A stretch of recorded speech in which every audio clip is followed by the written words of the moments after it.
Welcome to the Monsters of Fantasy. This was written, produced, recorded, and edited by me, Shawn McCarter. Monsters of Fantasy is a production in which I will explore the truly horrific side of the fantasy world known as Dungeons and Dragons. There are content warnings in the show notes below.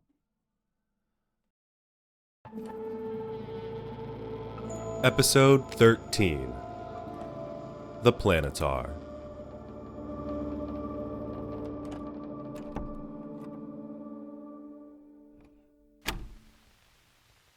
Hello. So, I chose last week's selection for more than sentimental reasons. I found that statement during my research into the unknown gods, and the statement about the mummy gave us a lot to go off of. First, that jackal-headed man they saw painted on the walls was a description of Anubis, which makes sense if that temple was a temple of an ancient death cleric. I was in the library for days researching that name before I came across anything.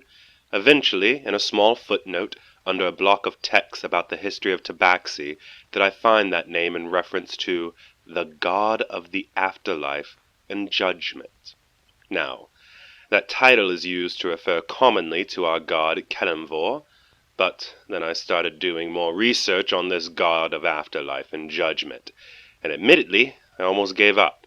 That's why I didn't include any of this last week. I was just running out of time putting it all together, and I still don't have much of anything, but during that time I came across only one more mention of the names in reference to this god. There were three: Minos, Rahadamanthus, and Acus, the context of which came from an old tome titled The History of King Athos I.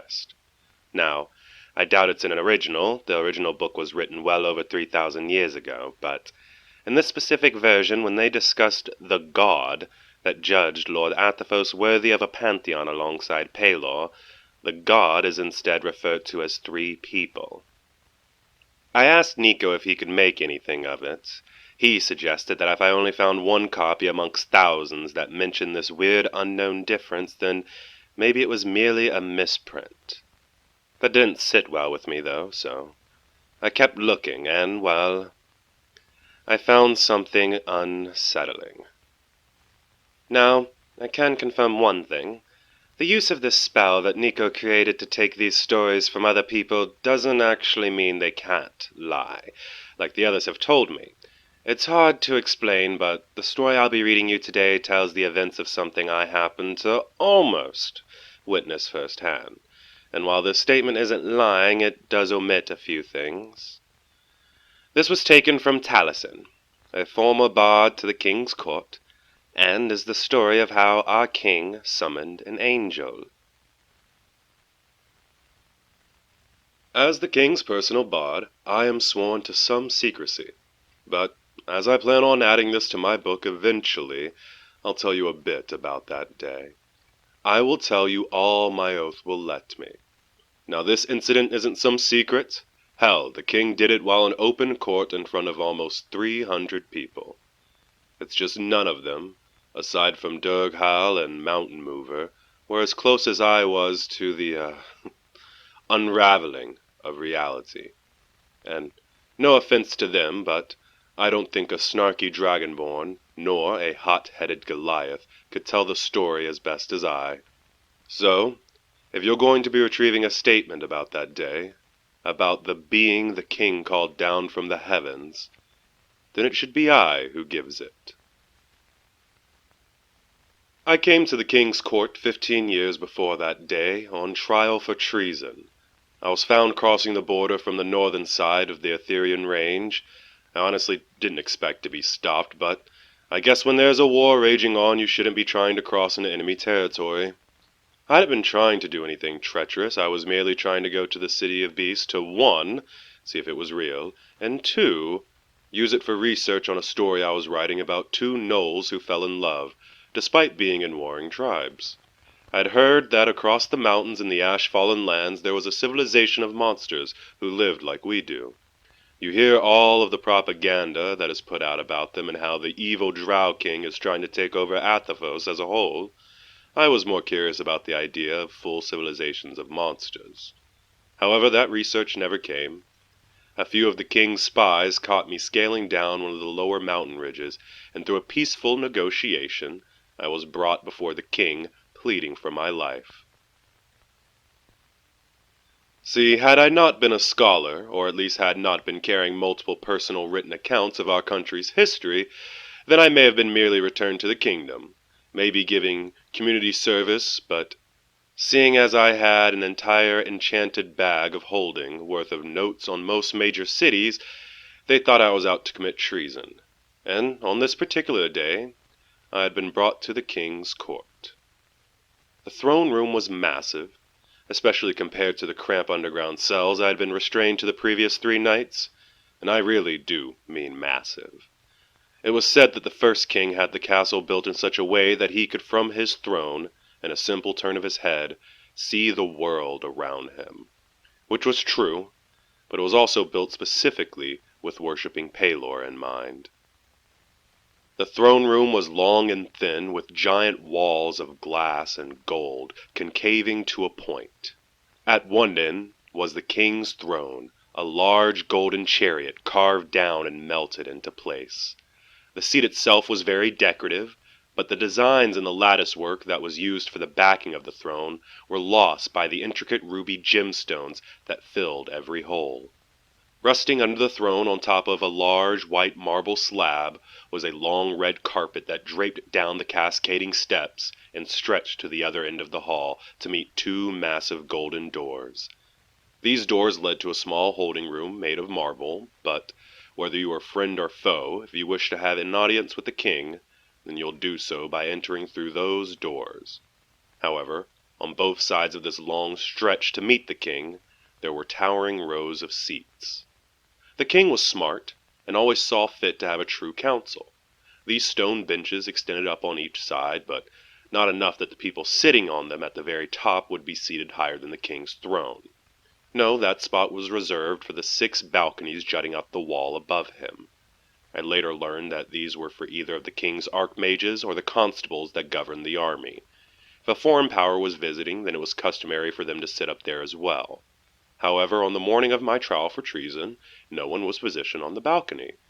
They were completely empty, giving a perfect view of the famous mural painted onto the ceiling.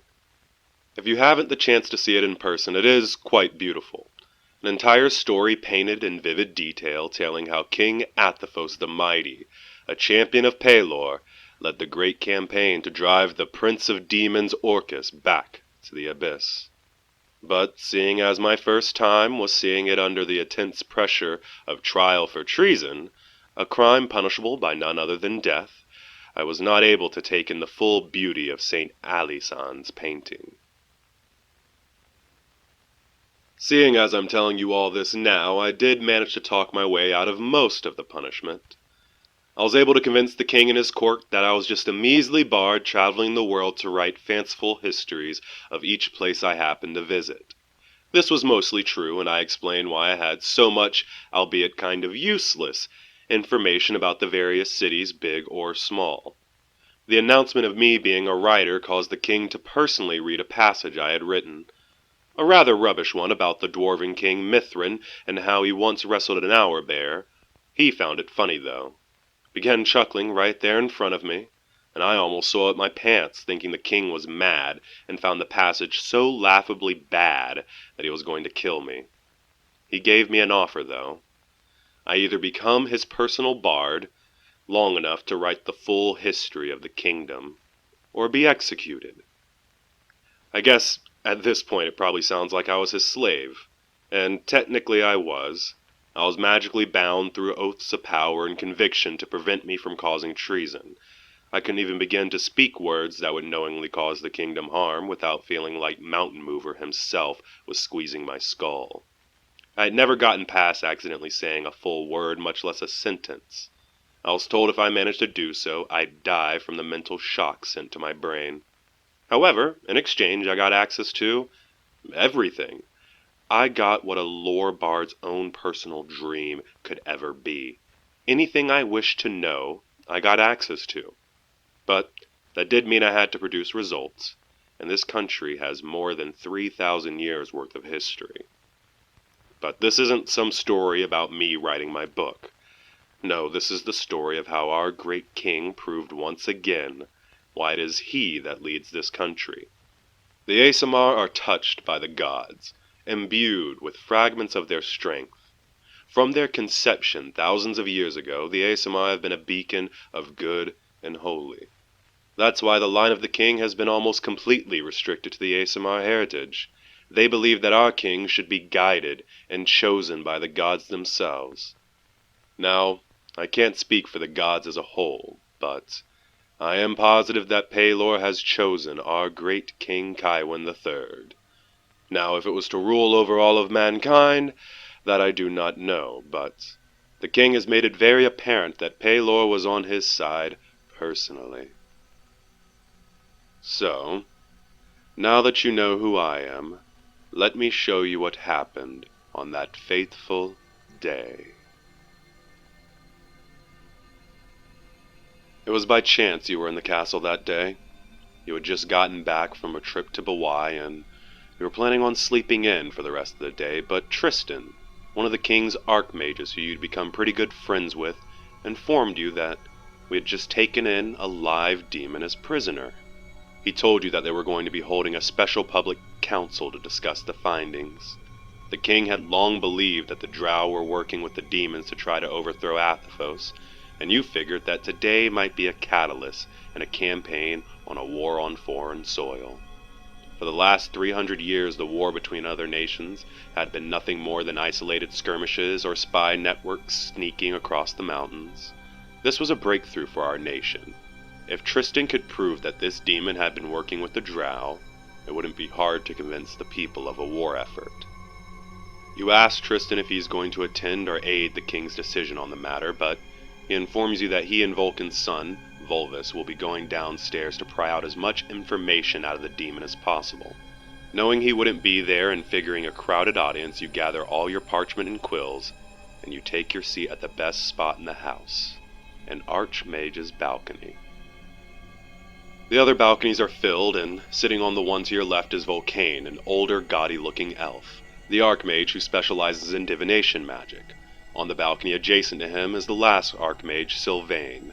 He's a middle-aged elf, and sitting next to him is his protege, Sparks. They both specialize in evocation magic. Across from you are the king's 3 constables. The oldest of the 3 is Percival.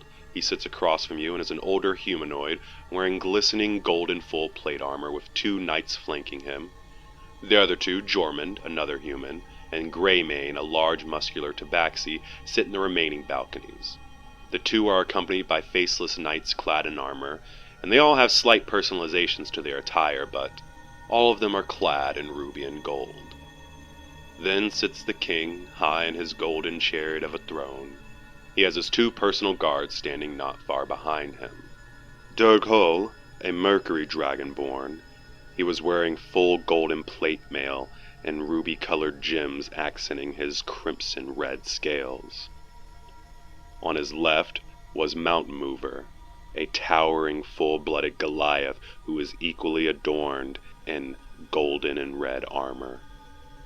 Below, the stone benches are filled not with commoners, for they are always outside of the inner circle, but rather the rich denizens of Voron. 300 well-dressed citizens listen patiently as the magocracy decide the fate of their world. You stay quiet for the most part, while the proceedings go on for another 2 hours, and while you're no advisor, you do sit there and take very good notes. It was honestly kind of boring. Everyone seems to unanimously want to start a war with the Drow. It was obvious that they needed to be stopped, and patience had been growing thin. But the fact that a high-ranking demon, a son of Orcus no less, had been captured, a war was inevitable now. The only stipulations were when, where, and how. These things, of course, will be decided later on in secrecy. So, thinking that you were almost nearing the end of a very long and tedious, but necessary, court proceeding, you started to pack up everything to go check out the torturing that was happening below. However, you kept your parchment out for the king's final speech.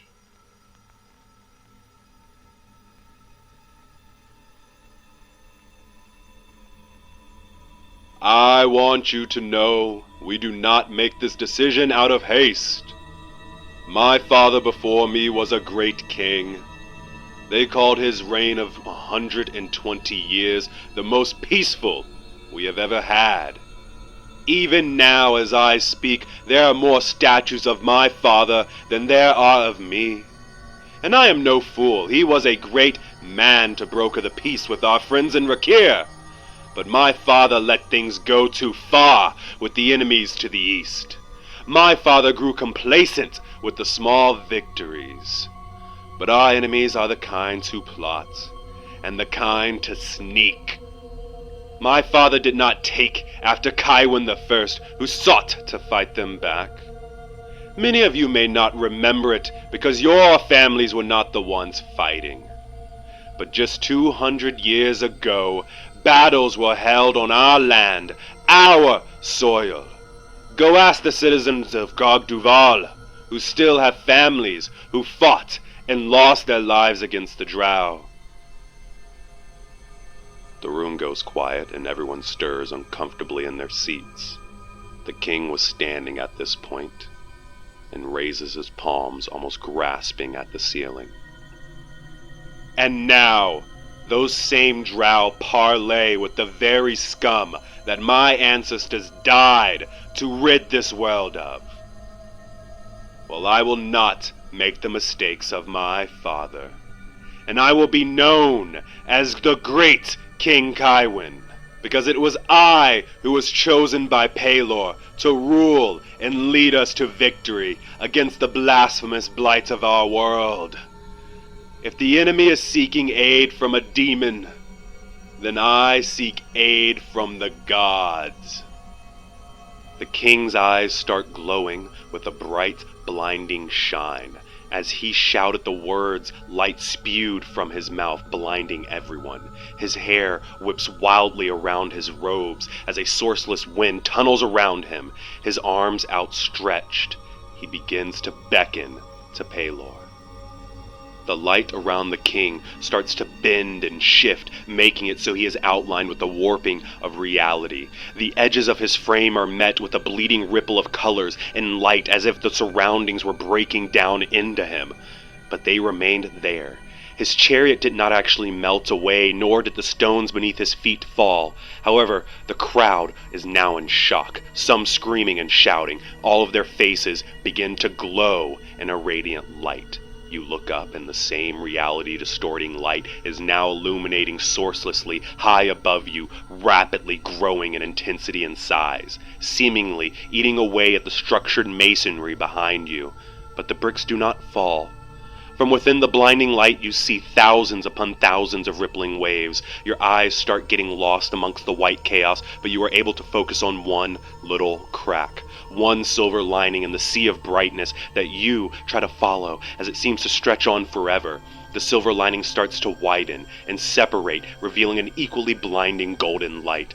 But now the light radiates you with a warm glow. You feel your face begin to melt away from the warmth, but you are not worried. You are calmed by the feeling. You watch as a giant invisible hand extends through the opening, and the only reason you even think it's a hand is because every time your eyes try focusing on it, the distortion in the light, it's shaped like a giant closed fist. And when you focus, it flickers constantly between shifting tones and textures, as if you saw 1,000 hands all moving and acting the same way, layered on top of one another. You try to begin to comprehend its size and capacity, but every time you try to witness this act of divinity, you feel as if your very hold on reality is slipping away. Instead, you just passively observe and watch as this distortion opens up, and from within inside, white feathered wings begin to unfurrow. Walking out of the light is a tall emerald-skinned humanoid. The only thing that covers its hairless skin is the white silk fabrics that's wrapped around its torso. Wrapped around his neck is a thick golden chain that comes together in the shape of a blazing sun. The angel drops and implants a massive greatsword into the ground as it lands gracefully, wings outstretched, onto the red carpet below. You now realize that this was the real Pelor. Not some illusion, not some astral projection. No, this was him. and he was leaving a piece of himself behind. You take your eyes off this angelic creature, but the radiant light is rapidly fading away, and everywhere it seemed reality was bent and ripped from its existence by the blinding light had seemingly become unaffected. The strong presence of radiant energy had faded away just as fast, but not completely.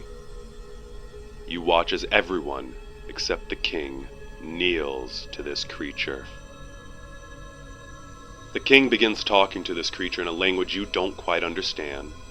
The language of the gods, celestial. But then, the creature responds not in celestial. It responded to you in Elvish, but you believe everyone heard it and understood what he had said.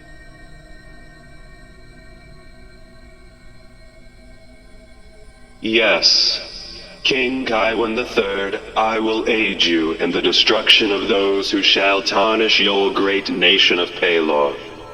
I smell the demon you speak of. Please, let me go talk to him.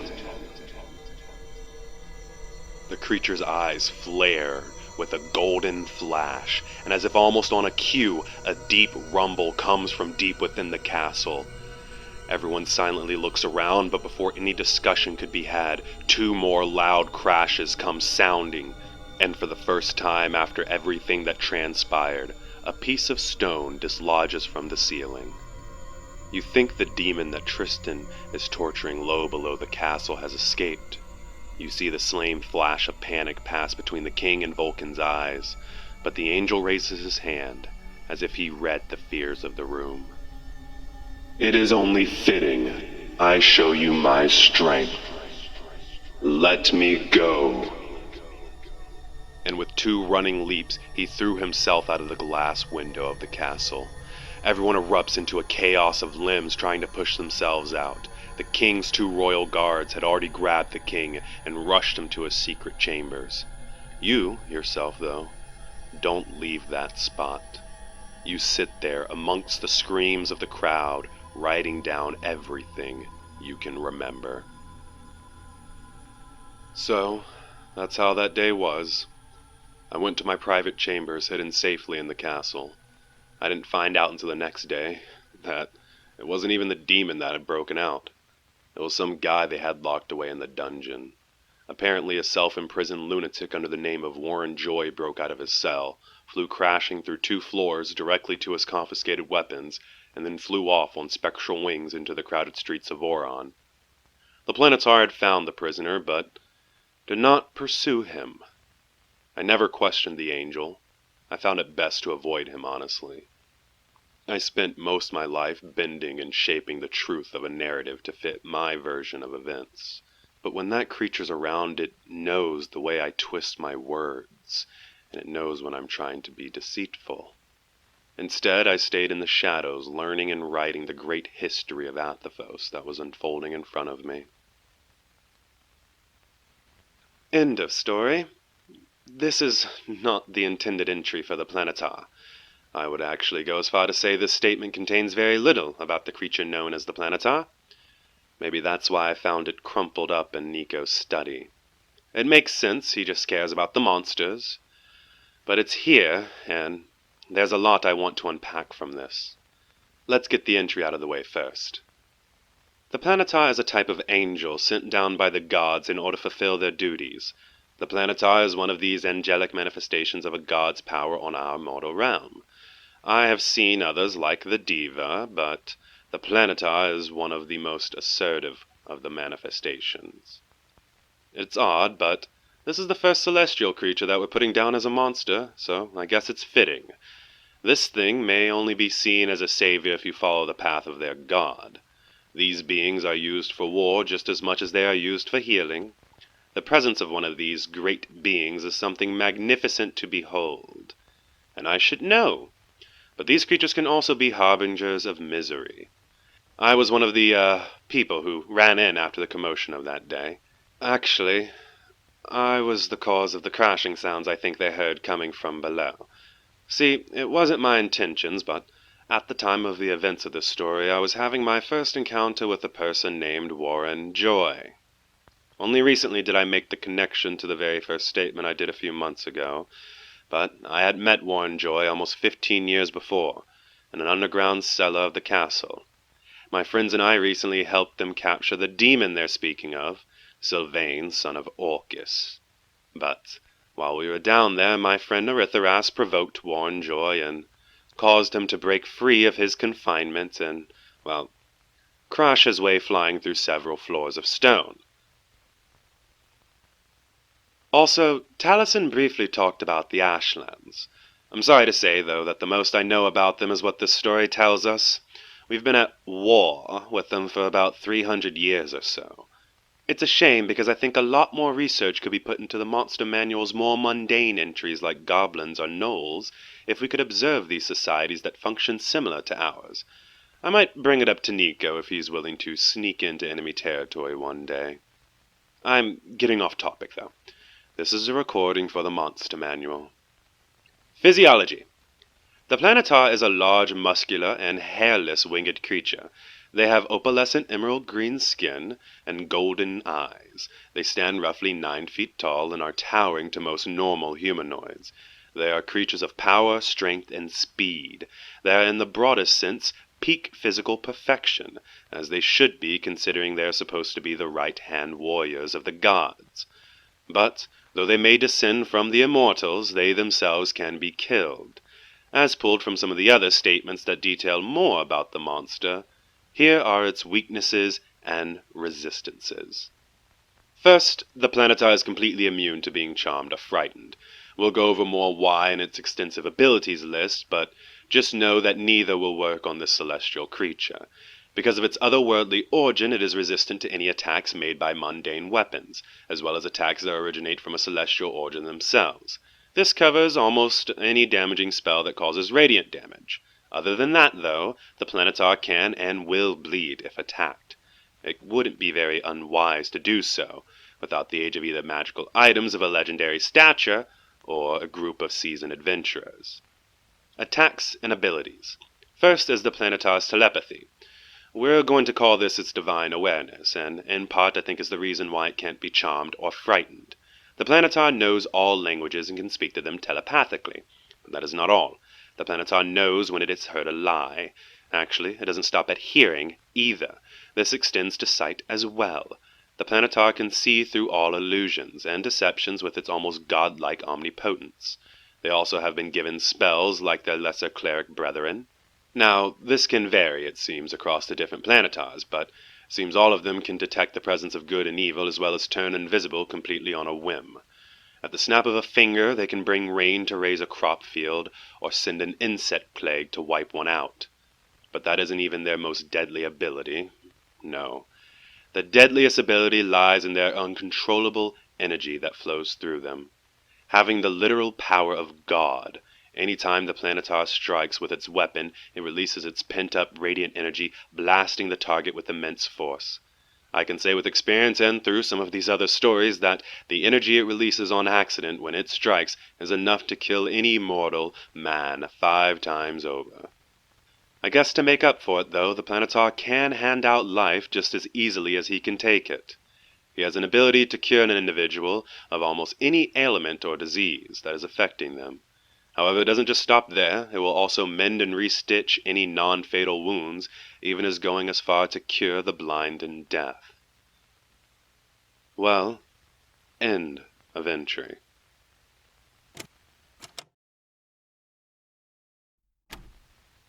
Okay, so when Talisen tried to behold the image of Pelor, and he mentioned the flickering of like 1,000 hands, I think there has to be something there in connection with the previous statement. I haven't brought any of this up with Nico yet. I just know he's going to be cryptic or misleading.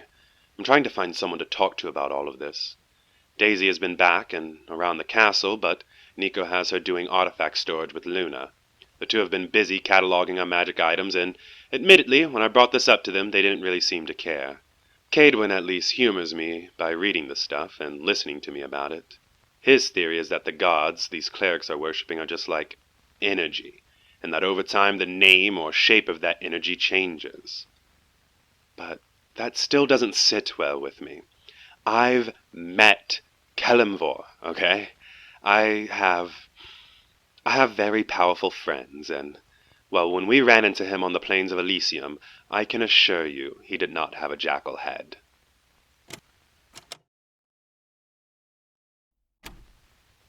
Hey, Luna, can you cast Sending to a friend of mine? Aritharas, the dragonborn I was telling you about? Thank you. If you enjoyed today's episode, please share it with your friends and family, or leave a rating on Apple Podcasts. Follow us on Twitter at monstersof_ for all news and teasers for upcoming episodes. Today's story was the results of an in-game week-long campaign that my players were having against the son of the demon prince Orcus. The entire time, the party's cleric had been trying to successfully use their own divine intervention. I jokingly decided to roll a D100 for our king, and this story is the results of our first ever divine intervention. Join me next week as we continue with the story from one of our players that set Warren Joy free, as she tells us the horrors of the Maraz Eye. Thank you so much for listening. Until next time.